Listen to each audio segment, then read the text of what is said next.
नमस्कार दोस्तों, ईडब्ल्यू में आप सबका स्वागत है। तो हम जो है आज लेके आए हैं आप लोगों के लिए। देखिए, गद्य में जितनी विधाएँ थी वो कंप्लीट हो गई। इसके अलावा हमने पत्र साहित्य भी पढ़ा दिया और पत्र लेखन भी पढ़ा दिया, तो वो सब कंप्लीट हो गया। तो आज हमने सोचा कि चलो अब हम पद्य की तरफ चलते हैं, क्योंकि गद्य में सभी विधाएँ हो चुकी हैं। तो आप उनको पढ़ते रहिए, उसके बाद हम दोबारा फिर रिवीजन करेंगे। पद्य कंप्लीट होने के बाद फिर काव्य शास्त्र और जो कुछ बचा रहेगा उसके बाद हम पढ़ाएँगे। तो हम पहले पद्य को कंप्लीट कर लेते हैं, क्योंकि गद्य हमारा कंप्लीट हो चुका है। तो आज है पद्य हिंदी साहित्य लेखन की परंपरा, जो कि सभी परीक्षाओं के लिए अत्यंत उपयोगी है। टीजीटी, पीजीटी, नेट और बीपीएससी सभी परीक्षाओं के लिए इम्पोर्टेंट है। तो चलिए देखते हैं। देखिए, पद्य हिंदी साहित्य इतिहास लेखन की परंपरा। देखिए, हम सबसे पहले ये जानेंगे कि हिंदी साहित्य इतिहास मतलब लिखा कैसे गया, शुरुआत कहाँ से हुआ। तो हमें सबसे पहले किसी चीज़ को पढ़ने से पहले हमें उसकी उत्पत्ति जानना ज़रूरी होता है। तो चलिए देखते हैं। हिंदी साहित्य के इतिहास लेखन का सबसे पहला प्रयास किसने किया? फ्रेंच विद्वान गार्ता दा ताशी ने किया। तो ये क्वेश्चन पूछा जाता है कि हिंदी साहित्य इतिहास लेखन का मतलब सबसे पहले इतिहास किसने लिखा? तो किसने लिखा? फ्रेंच के विद्वान थे गार्सा दा ताशी। तो हमें इसको दिमाग में बिल्कुल बिठाना है कि हिंदी साहित्य के इतिहास लेखन का सबसे पहला प्रयास किसने किया। तो हमें ये देखना है कि मान लीजिए पूछा जाए हिंदी साहित्य इतिहास का मतलब पहला साहित्य इतिहास किसने लिखा, यानी इतिहास लेखन किसने प्रारंभ किया, तो किसने किया? गार्ता दा ताशी। और ये कौन से विद्वान थे? ये फ्रेंच के थे और इनकी भाषा क्या है? फ्रेंच भाषा है। फ्रेंच भाषा, क्योंकि भाषा भी पूछी जाती है। तो हिंदी साहित्य के इतिहास लेखन का सबसे पहला प्रयास यानी कि सबसे पहले इतिहास किसने लिखा? तो गार्ता दा ताशी ने। किस भाषा में लिखा? फ्रेंच भाषा में। नीचे देखिए, गार्ता दा ताशी ने अपनी पुस्तक की रचना किस भाषा में की? देखिए, ये भी पूछता है कि सबसे पहले लिखा किसने हिंदी साहित्य का इतिहास? तो गार्ता दा ताशी ने लिखा। लेकिन हमें ये भी जानना है कि ये किस पहला इतिहास लिखा तो गया, लेकिन किस भाषा में लिखा गया? तो वो किस भाषा में लिखा गया? फ्रेंच भाषा में। अब ताशी ने अपनी पुस्तक का नाम क्या रखा? यानी जो लिखा गया, जो इतिहास लेखन लिखा गया, फ्रेंच भाषा में लिखा गया, तो उसका नाम भी फ्रेंच भाषा में ही होगा। तो उसका नाम क्या था? इस्तवार दा ला लिटरेतुर एंदुई एंदुस्तानी। क्या था? फिर से दोहराइए। इस्तवार दा ला लिटरेतुर एंदुई एंदुस्तानी। तो फ्रेंच भाषा में मान लीजिए पूछा जाए कि फ्रेंच भाषा की का जो पहला इतिहास लिखा गया उसका नाम क्या है? तो इस्तवार दा ला लिटरेतुर एंदुई एंदुस्तानी। तो जो पहला इतिहास लिखने वाले कौन थे? गार्सा दा ताशी। किस भाषा में? फ्रेंच भाषा में। पुस्तक का नाम क्या था? इस्तवार दा लिटरेतर एंदुई एंदुस्तानी। ओके, चलिए अब आगे देखते हैं। ये पुस्तक अब मान लीजिए पूछा जाए, देखिए कह रहा है ये पुस्तक 2 भागों में विभक्त है, जिसका प्रकाशन क्रमशः 1839 और 1847 है। तो इसके भाग भी पूछे जाते हैं कि जो ये लिखा गया फ्रेंच भाषा में, जो गार्सा दा ताशी द्वारा लिखा गया इस्तवार दा लिटरेतर हिंदुस्तानी, वो कितने भागों में लिखा गया है? तो कितने भागों में लिखा गया? 2। इसका प्रकाशन वर्ष क्या है? तो 1839 पहला भाग, और इसमें तो 2 भाग हुए, 1839 में 2 भाग, और पहला भाग 1839, दूसरा 1847, 2 भाग हुए। कौन-कौन से? 1839 और 1847। ये ग्रंथ ग्रेट ब्रिटेन और आयरलैंड की प्राच्य साहित्य अनुवादक समिति की ओर से पेरिस में मुद्रित किया गया। अब ये मुद्रित कहाँ किया गया, यानी कि छापा कहाँ गया? तो ये ग्रेट ब्रिटेन और आयरलैंड की साहित्य अनुवादक समिति की ओर से छापा गया। ये कहाँ छापा गया? आयरलैंड और ग्रेट ब्रिटेन में। कहाँ छापा गया? आयरलैंड और ग्रेट ब्रिटेन में। किसने छापा? प्राच्य साहित्य अनुवादक समिति ने। किसने? प्राच्य साहित्य अनुवादक समिति ने। इस्तवार दा लिटरेतर एंदुई हिंदुस्तानी का द्वितीय संस्करण में 3 भागों में विभक्त हो गया। जिसका प्रकाशन वर्ष 1871 में हुआ। देखिए, अगर मान लीजिए पूछा जाए कि इस्तवार द लिटरेचर एंदुई हिंदुस्तानी के कितने भाग हुए, तो 3 हुए। पहले भाग में 2 भाग हुआ, 1839 और 47, और तीसरा भाग कब प्रकाशित हुआ, 1871 में। तो 39, 47 और 71 हमें इसको याद रखना है। 39, 47 और तीसरा भाग 1871 में। तासी ने अपनी पुस्तक में हिंदी और उर्दू के अनेक कवियों का विवरण अंग्रेजी वर्णानुक्रम में दिया। क्वेश्चन ये भी पूछा जाता है कि वर्णानुक्रम पद्धति किसकी है, तो किसकी है, गारतादा ताशी। किसने किस उसमें लिखा, तो वर्ण के अनुक्रम के हिसाब से, मतलब कि जैसे आ से जिसका नाम है तो ए अल्फ़ाबेट से, ए से नाम डाल दिया, बी से, उन्हें समय से नहीं मतलब है कि कौन पहले लिख रहा है कौन बाद में, सन से नहीं मतलब है, उन्होंने क्रम से अल्फ़ाबेटली काम किया। तो वही कह रहे हैं कि तासी ने अपनी पुस्तक में हिंदी और उर्दू के अनेक कवियों का विवरण अंग्रेजी वर्ण क्रमानुसार दिया। तो ये क्वेश्चन पूछा जाता है कि वर्ण क्रमानुसार मतलब वर्णानुक्रम पद्धति में किसने लिखा, तो गारतादा ताशी ने। गारतादा ताशी के ग्रंथ में कुल कितने कवि हैं, 738। कवियों की संख्या भी पूछी जाती है।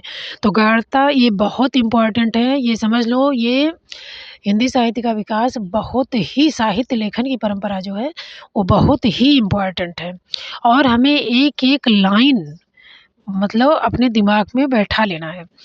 तो गारतादा ताशी के ग्रंथ में कुल 738 कवि हैं, जिसमें हिंदी के 72 और शेष उर्दू के हैं।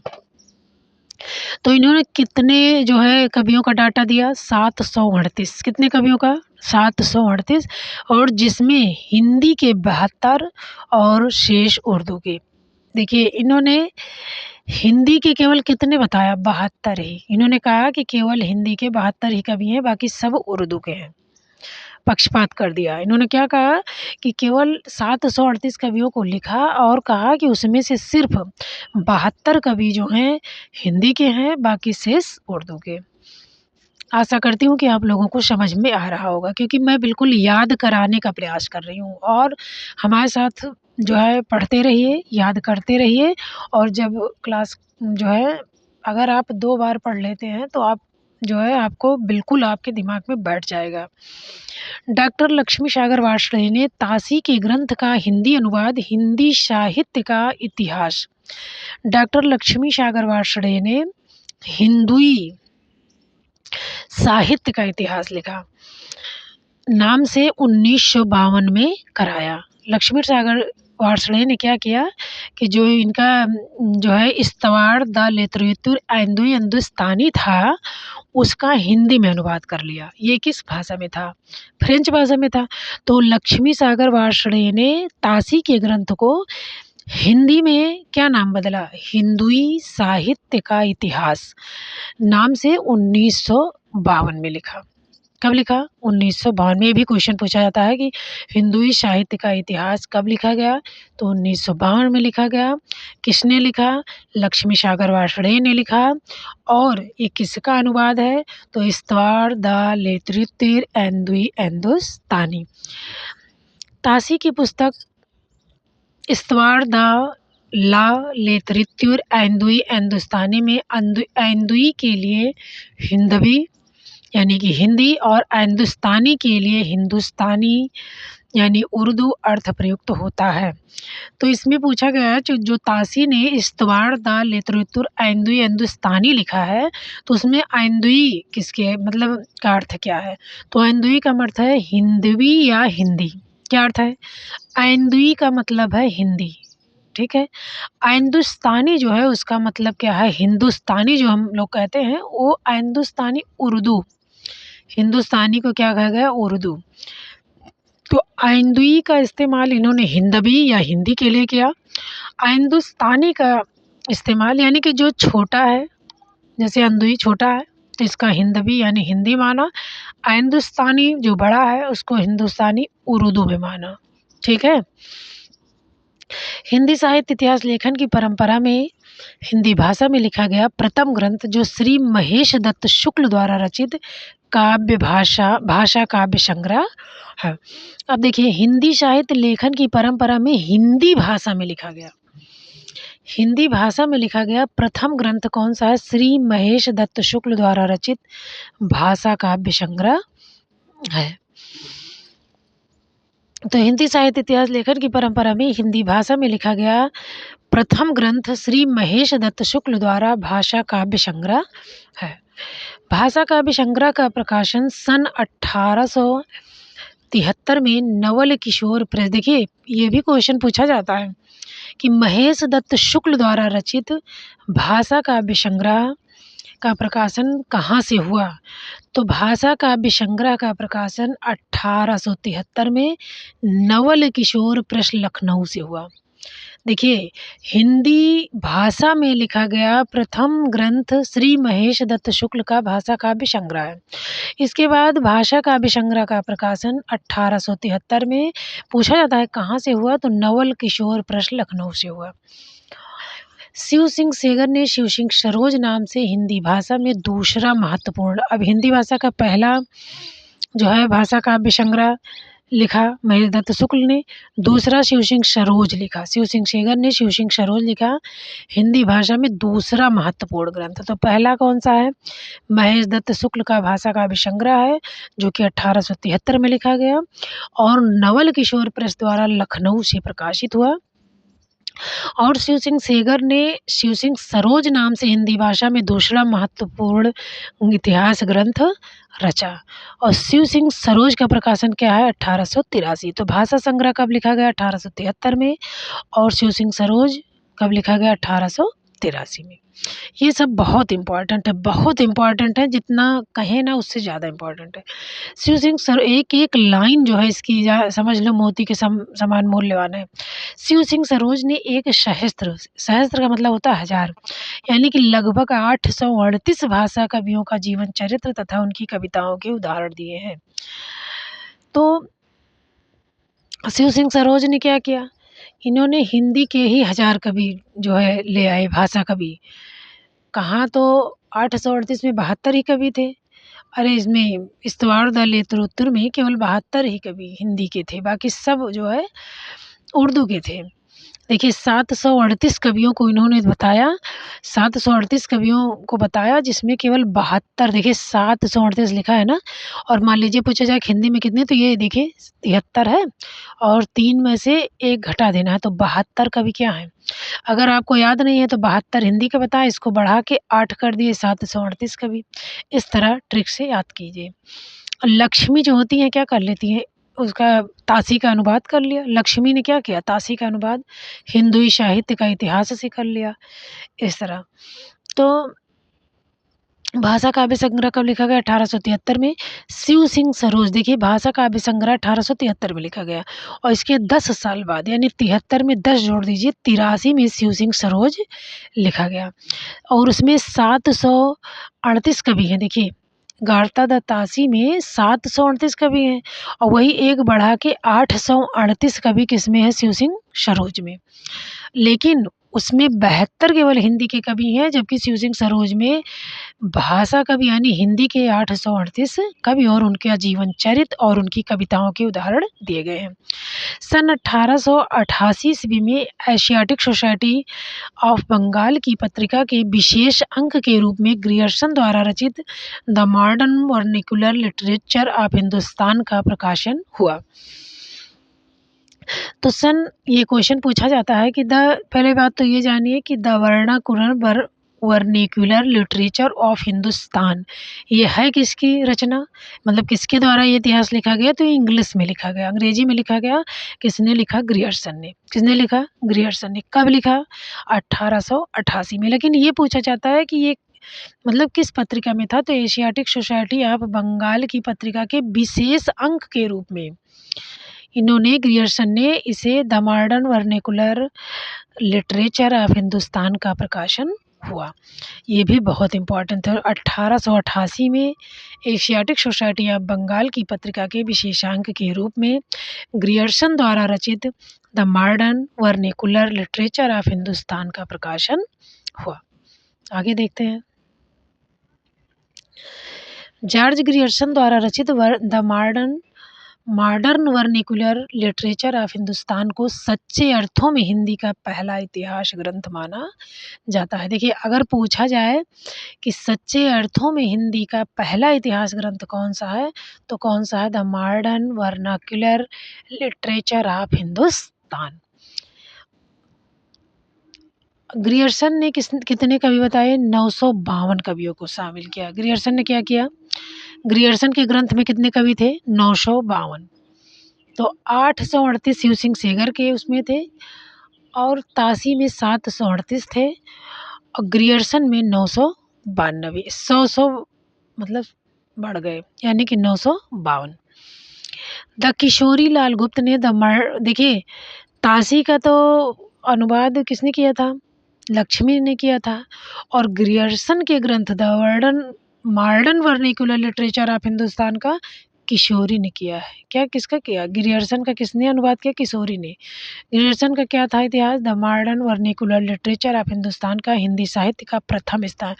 देखिए, अगर पूछा जाए कि सच्चे अर्थों में हिंदी साहित्य का मतलब प्रथम हिंदी साहित्य का पहला इतिहास कौन सा है, तो हम क्या बताएंगे? ग्रियर्सन का the modern vernacular literature of Hindustan. अगर पहला इतिहास ग्रंथ पूछा जाए तो तासी का होगा। ठीक है। अब कब किया इन्होंने? ये देखिए, लक्ष्मी ने 1952 में किया था उसका लेत्री उत्तर का, और किशोरी ने 1957 में किया। किसका? ग्रियर्सन का वर्नाकुलर लिटरेचर का। ग्रियर्सन ने कवियों और लेखकों का काल क्रमानुसार, अब इनका देखिए, गारसा दत्तासी का जो है वर्ण अनुक्रम पर है, यानी अल्फ़ाबेट पर है। लेकिन ग्रियर्सन का जो है काल क्रम, ये पूछा जाता है कि काल क्रम के अनुसार सबसे पहले वर्णन किसने किया, तो ग्रियर्सन ने किया। और अगर जो है वर्णानुक्रम, तो तासी ने। विभिन्न युगों की काव्य प्रवृत्तियों की व्याख्या करते हुए उससे संबंधित सांस्कृतिक परिस्थितियों और प्रेरणा स्रोतों का उद्घाटन किया है। देखिए, इतिहास में शुक्ल जी कहते हैं कि उसमें परिस्थितियाँ होनी चाहिए, वातावरण होनी चाहिए, समाज होना चाहिए, समाज की संस्कृति होना चाहिए, तभी वो ग्रंथ माना जाएगा, तभी वो इतिहास माना जाएगा। तो इनमें ग्रियर्सन में ये क्वालिटी थी, प्रवृत्तियों की इन्होंने व्याख्या की और परिस्थितियाँ और प्रेरणा स्रोत का उद्घाटन ग्रियर्सन ने किया है। प्रस्तुत ग्रंथ को विभिन्न कालखंडों में विभक्त किया। प्रत्येक अध्याय काल का विशेष का सूचक है। सबसे बड़ी उपलब्धि थी कि इन्होंने काल यानी कि समय बताया, इसलिए इनका ज़्यादा मान्य हुआ कि इन्होंने समय बताया है। जॉर्ज ग्रियर्सन ने प्रथम बार हिंदी साहित्य की भाषा की दृष्टि से क्षेत्र निर्धारण करते हुए संस्कृत, प्राकृत और अरबी फारसी मिश्रित उर्दू को उन्होंने पृथक कर दिया। उन्होंने क्या किया? सबको अलग-अलग कर दिया, अलग कर दिया। हिंदी साहित्य की भाषा की दृष्टि से क्षेत्र निर्धारण करते हुए उन्होंने संस्कृत को अलग किया, प्राकृत, अरबी, फारसी मिश्रित उर्दू को उससे अलग कर दिया। हिंदी साहित्य इतिहास के विकास क्रम का निर्धारण, देखिए, इनका पूछा जाता है कि इन्होंने मतलब किसमें किया, तो चारण काव्य, धार्मिक काव्य, प्रेम काव्य और दरबारी काव्य, इसमें किया। हिंदी साहित्य के विकास क्रम का निर्धारण इन्होंने चारण काव्य, धार्मिक काव्य, प्रेम काव्य, दरबारी काव्य के रूप में किया है। 16वीं और 17वीं शताब्दी के युग भक्ति काल को हिंदी काव्य का स्वर्ण युग माना जाता है। देखिए, पूछा जाता है कि भक्ति काल मतलब कौन सी शताब्दी में शुरू हुआ, तो 16वीं और 17वीं शताब्दी में। भक्ति काल किस शताब्दी में शुरू हुआ है, तो 16वीं और 17वीं शताब्दी में। और किस युग में, तो स्वर्ण युग। ग्रियर्सन की महत्वपूर्ण उपलब्धि है स्वर्ण युग। तो 16वीं शताब्दी के युग भक्ति काल को हिंदी काव्य का स्वर्ण युग कहा जाता है। हिंदी साहित्य के क्रम का निर्धारण चार, तो इसको आप समझ लिए। फिर भक्ति काल को हिंदी काव्य का स्वर्ण युग का, ये क्वेश्चन पूछा जाता है कि किस काल को हिंदी काव्य का स्वर्ण युग कहा जाता है, तो किसे कहा जाता है? भक्ति काल को। इसका समय क्या है? 16वीं से 17वीं शताब्दी तक का युग क्या कहा जाएगा? भक्ति काल। कभी कभी देखिए संग वो दे देता है ईसवी में या विक्रमी में, और कभी कभी ऐसे दे देता है 16वीं शताब्दी में दे देता है, तो हमें कन्फ्यूजन हो जाता है। तो 16वीं से 17वीं शताब्दी तक क्या चला? भक्ति काल चला। और भक्ति काल को स्वर्णयुग सबसे पहले किसने कहा? ग्रियर्सन ने। इम्पोर्टेंट क्वेश्चन बन गया कि 16वीं 17वीं शताब्दी में क्या चला? भक्ति काल चला। और स्वर्ण युग जो है क्या हो गया? ग्रियर्सन की महत्वपूर्ण उपलब्धि, यानी ग्रियर्सन ने ही स्वर्ण युग कहा है। ये पूछा जाता है कि सबसे पहले स्वर्ण युग की संज्ञा किसने दी, तो किसने दी? ग्रियर्सन ने। मिस्र बंधुओं ने मिस्र बंधु विनोद नामक इतिहास ग्रंथ लिखा। अब मिस्र बंधुओं का कौन सा इतिहास है? तो मिस्र बंधु विनोद। अब मिस्र बंधु क्यों कहा जाता है? 3 भाई थे, तीनों भाई ने मिलकर लिखा है। कौन कौन से थे? गणेश, श्याम, शुक। तो हम याद कर लेंगे शशग, शशग याद कर लेंगे।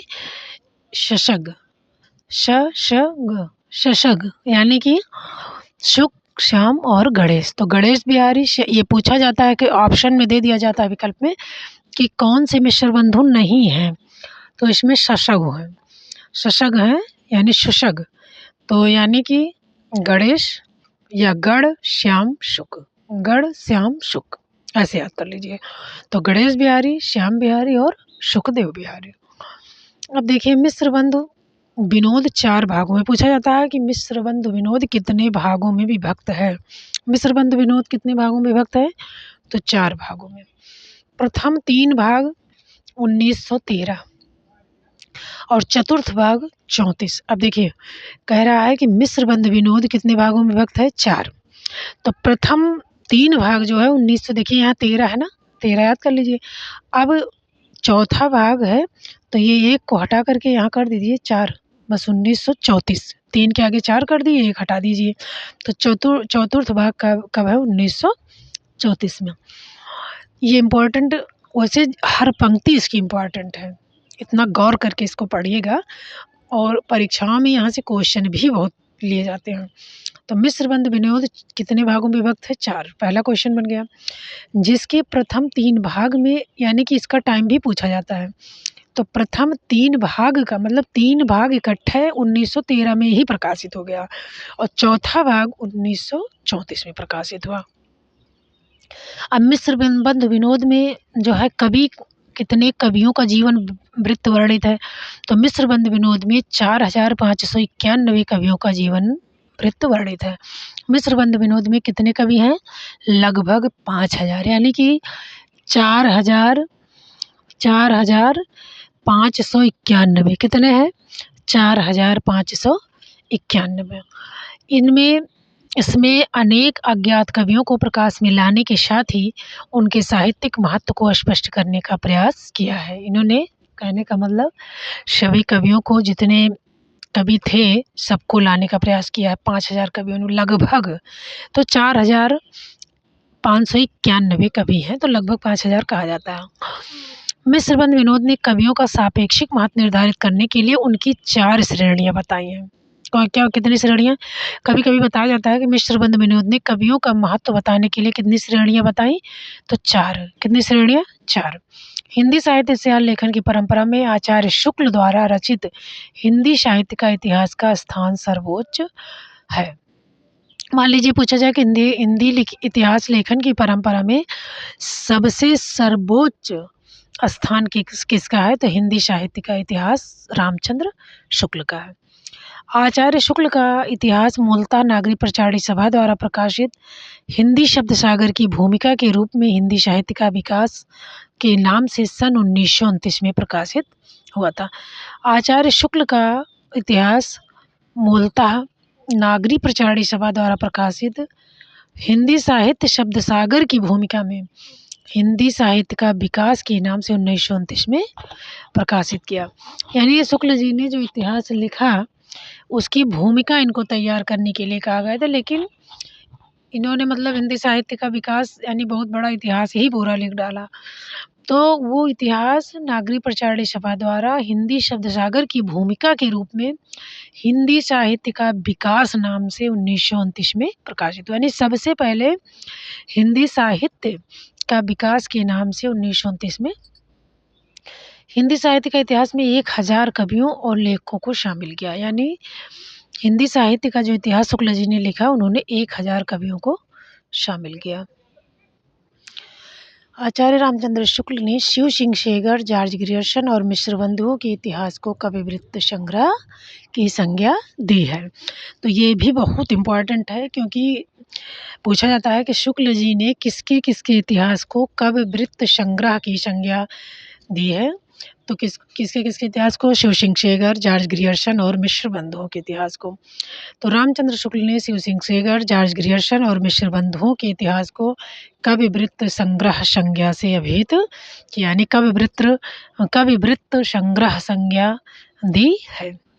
आचार्य शुक्ल ने लिखा है कि प्रत्येक देश का साहित्य, ये पूछा जाता है कि किसकी परिभाषा है। सबसे पहले तो ये देखिए, शिव, ग्रियर्सन और मिश्र बंधु, शिव, जॉर्ज, मिश्र, तीनों को क्या शुक्ल जी ने क्या कहा है? कविवृत्त संग्रह। इनके इतिहास को क्या कहा है? कविवृत्त संग्रह। आचार्य शुक्ल ने लिखा है कि जबकि प्रत्येक देश का साहित्य वहाँ की जनता की चित्तवृत्ति का संचित प्रतिबिंब होता है। यह निश्चित, आप केवल इतना याद रखिए, जनता की चित्तवृत्ति, इतना याद रखिए बस, ये समझ लीजिए शुक्ल जी का है। जनता की चित्तवृत्ति का संचित प्रतिबिंब, केवल जनता की चित्तवृत्ति आप याद कर लीजिए बस। तो तब यह निश्चित हो जाता है कि जनता की चित्तवृत्ति के परिवर्तन के साथ साथ साहित्य के स्वरूप में भी परिवर्तन होता चला जाता है। आदि से अंत तक इन्हीं चित्तवृत्तियों की परंपरा को परखते हुए साहित्य परंपरा के साथ उनका सामंजस्य दिखाना ही साहित्य का इतिहास है। देखिए, ये जो है, ऐसा नहीं है कि कवियों को अब इनका कविवृत्त संग्रह क्यों कह रहे हैं? क्योंकि उन्होंने कवियों का जीवन परिचय लिख दिया, कवि लिख दिया, उनकी कविता लिख दिया। लेकिन इनका कहने का मतलब है कि इतिहास ऐसे पूर्ण नहीं होता। वहाँ जनता की मतलब कैसी उनकी वृत्ति है, कैसा उनकी संस्कृति है, कैसा वहाँ का माहौल है, आप उसके बारे में लिखिए। उसकी राजनीतिक, सामाजिक, सांप्रदायिक, धार्मिक परिस्थितियाँ बताइए, सबको परख के, तब वो इतिहास माना जाएगा। तो ये शुक्ल जी का बहुत इम्पोर्टेंट है। सर्वप्रथम आचार्य रामचंद्र शुक्ल ने साहित्य इतिहास की आलोचना से पृथक किया और अपने विकासवादी और वैज्ञानिक दृष्टिकोण का परिचय दिया। इन्होंने बिल्कुल सबसे अलग इतिहास लिखा और उसमें अपना क्या दिया? वैज्ञानिक दृष्टिकोण का परिचय दिया। आचार्य शुक्ल ने साहित्य इतिहास के प्रति एक निश्चित सुस्पष्ट दृष्टिकोण का परिचय देते हुए युगीन परिस्थितियों के संदर्भ में विकास क्रम की व्याख्या करने का प्रयास किया। आचार्य शुक्ल ने काल विभाजन के अंतर्गत हिंदी साहित्य के 900 वर्षों का इतिहास 4 सुस्पष्ट कालखंडों में विभक्त किया। तो आचार्य शुक्ल ने कितने वर्षों का इतिहास लिखा? तो 900 वर्षों का इतिहास लिखा। आचार्य शुक्ल ने कितने वर्षों का इतिहास लिखा? 900 वर्षों का इतिहास है शुक्ल जी का। और इन्होंने कितने भागों में, ये भी पूछा जाता है कि 900 वर्षों का इतिहास शुक्ल जी ने कितने कालखंडों में विभाजित किया? तो उन्होंने 4। कितने कालखंडों में? 4। शुक्ल जी ने भक्ति काल को 4 खंडों में विभाजित किया। उससे सर्वप्रथम शुद्ध दार्शनिक धार्मिक आधार भी प्रतिष्ठित किया। तो भक्ति काल का 4 आधार क्या है? पहले भक्ति काल, उन्होंने नाम रखा भक्ति काल। चलिए, उसमें 2 धारा बनाई। कौन सी? निर्गुण और सागुण। अब निर्गुण जो बिना जो है चेहरा देखे पूजा करें, और सागुण जो फोटो रख के, मूर्ति रख के पूजा करते हैं। तो भक्ति काल को उन्होंने कितने भागों में बांटा? सबसे पहले 2 में बांटा। कौन कौन से? निर्गुण और सगुण। अब उसके बाद निर्गुण को उन्होंने 2 भागों में बाँट दिया। निर्गुण का मतलब ज्ञानाश्रयी और प्रेमाश्रयी, जो केवल ज्ञान की बात है, जैसे नानक, जो है कबीर, दादू, ये लोग जो केवल ज्ञान की बातें करते थे। और प्रेमाश्रयी जो ये सूफ़ी काव्यधारा है, जो सूफ़ी काव्यधारा के लोग थे, ये प्रेमाश्रयी। तो निर्गुण में 2 हो गए, ज्ञानाश्रयी और प्रेमाश्रयी। और सगुण में एक राम भक्ति शाखा, एक कृष्ण भक्ति शाखा। देखिए, राम भक्ति और कृष्ण दोनों में मूर्ति रखकर पूजा करते हैं। तो हमें यही याद करना है, शुक्ल जी ने क्या किया? सबसे पहले कौन सा काल बनाया? भक्ति काल। ठीक, भक्ति काल बनाया। उसके 2 भाग किए, सगुण और निर्गुण। उसके कितने भाग किए? सगुण, निर्गुण और सगुण। अब निर्गुण जिसमें ज्ञान हो, निर्गुण में क्या है? ज्ञान और प्रेम है। क्या है? ज्ञान। और निर्गुण में ज्ञान है और प्रेम है। सगुण में राम है और कृष्ण है। सगुण में क्या है? राम और कृष्ण है। 4 भागों में बट गया। अब आचार्य रामचंद्र शुक्ल ने अपने इतिहास में पहली बार कवियों और साहित्यकारों की जीवनचर्या संबंधी इतिवृत्ति के स्थान पर उनकी रचनाओं के साहित्यिक मूल्यांकन को प्रमुखता दी है। यानी शुक्ल जी ने क्या किया है कि जैसे सारे लोग थे, जितने लोगों ने इतिहास लेखन किया, तो वो केवल उनकी जीवन वृत्ति ही केवल लिखी थी, उनकी कविता मतलब केवल कि इनका जन्म स्थान क्या है, इनका जन्म क्या है, इनका क्रम। लेकिन आचार्य रामचंद्र शुक्ल ने क्या किया कि उनका जो है, उनकी इतिवृत्ति के स्थान पर उनकी जो रचनाएँ थी, उनका भी मूल्यांकन करके लिखा। अब देखिए, एडविन एडविन ग्रीव्स महोदय ने 1917 में एडविन ग्रीव्स ने 1917 में अंग्रेजी भाषा में ए sketch of the Hindi literature. देखिए,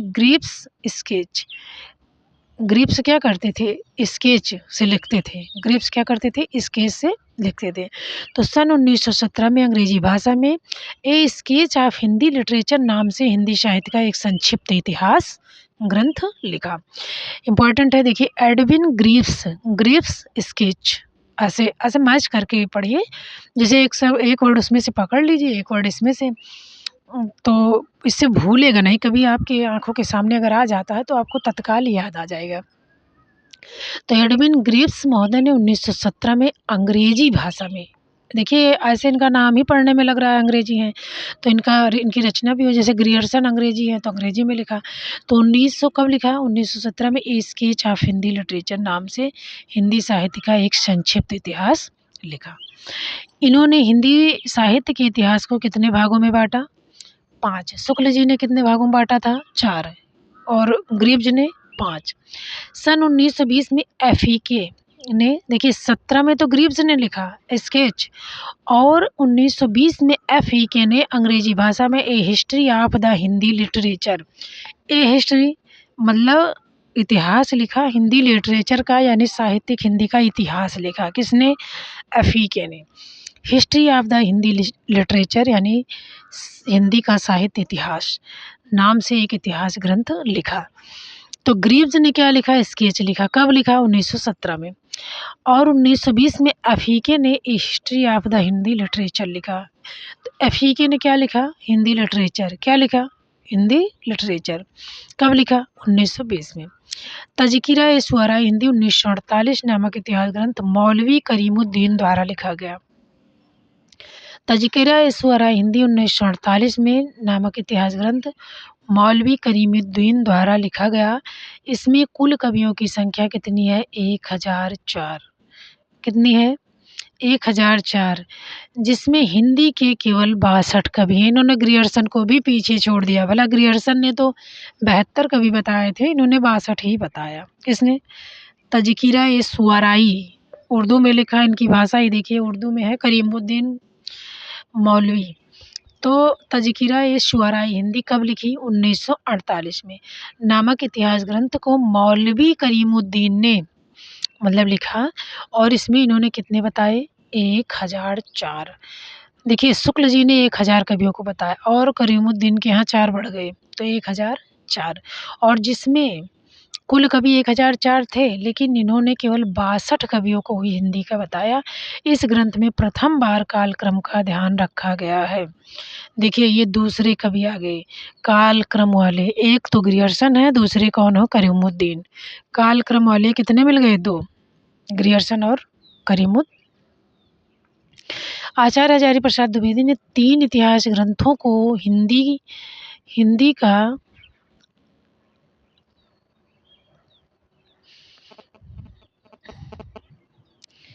तो चलिए आज हम यहीं तक पढ़ाते हैं। 62 कवि। इस ग्रंथ में प्रथम 4 कालक्रम का ध्यान रखा गया है। ठीक है, इसमें कितना रखा गया है, प्रथम कालक्रम यानी प्रथम बार कालक्रम का नाम लिखा गया है। तो जो है, तो आज हम जो है केवल यहीं तक पढ़ाएंगे। थोड़ा थोड़ा पढ़ाते चलेंगे, थोड़ा थोड़ा समझाते चलेंगे, जिससे आप लोगों को जो है बोरियत भी ना हो और आप अच्छे से समझते भी चलें। तो आज यहीं तक। शुभ संध्या, धन्यवाद, और चैनल को लाइक और सब्सक्राइब ज़रूर करें, आपका सपोर्ट मिलता रहेगा तो हम और अच्छा करने का प्रयास करेंगे। तो धन्यवाद।